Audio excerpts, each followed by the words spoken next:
Hello friends, today you'll be doing the fourth chapter of civics, that is key elements of democratic government.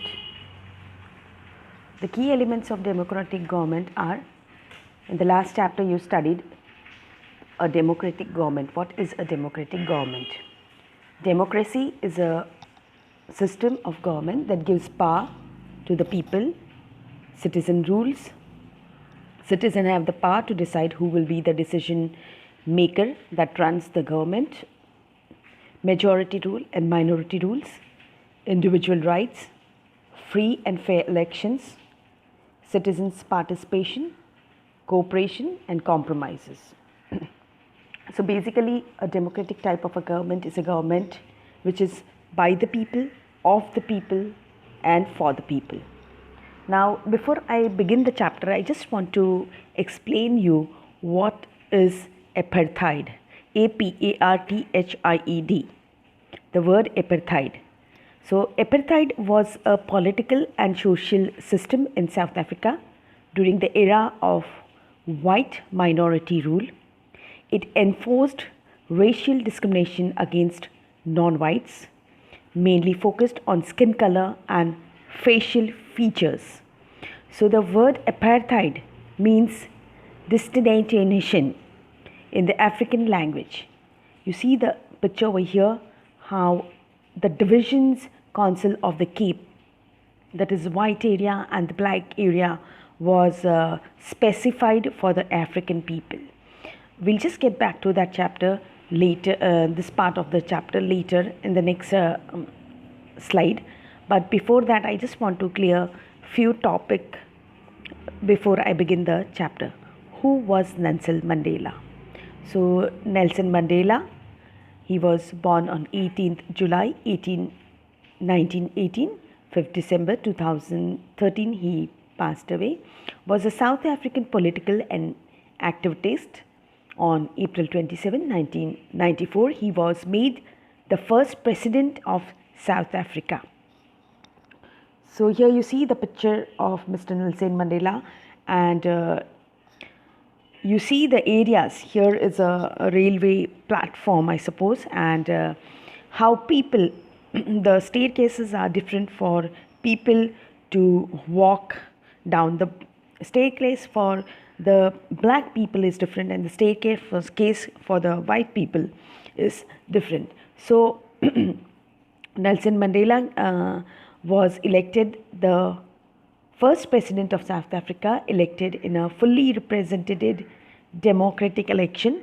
Mandela was also the first black president of his country, that is South Africa. South Africa is a nation which actually belonged to the black. Okay, here you see the picture of Mr. Nelson Mandela. And in this chapter, we'll read about some of the key elements that influence the working of a democratic government. This include people's participation, the resolution of conflicts, and equality and justice. So conflicts means ladai. In Hindi you can say. It can be a conflict among two siblings, or maybe two classmates for a pen, or maybe a piece of chocolate.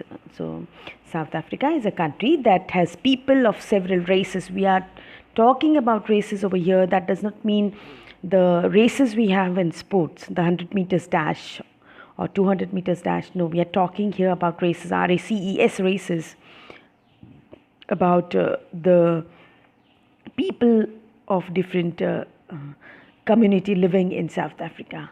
So there are black people who belong to South Africa, white who came there to settle, and Indians who came there as laborers. Even our Indian people, you find lots of Indian in South Africa. So they went there as laborers and traders. So in this chapter, we are going to talk about this little girl called Maya Naidu, an 11-year-old South African girl living in the town of Johannesburg. Johannesburg is a city, one of the most established city of Africa, was helping her mother clear up her old boxes, and she found a scrap full book full of pictures and newspapers articles.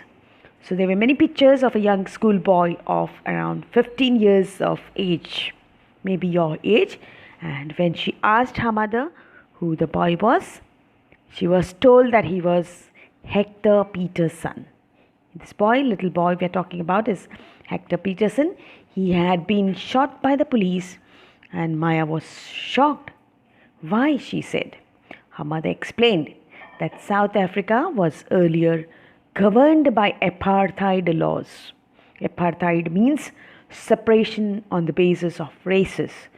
So, South African people who were divided into white, black, and Indian and colored races.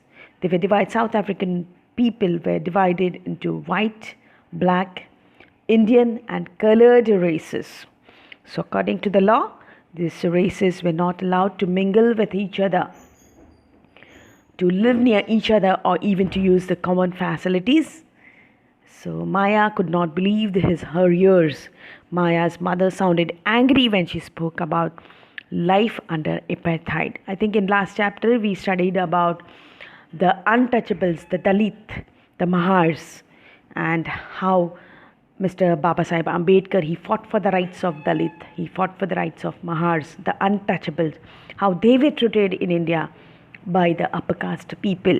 And today we have all the reserved seats and reserved quotas for these the untouchables and the Mahars. They are considered to be in the category of scheduled caste and scheduled tribes.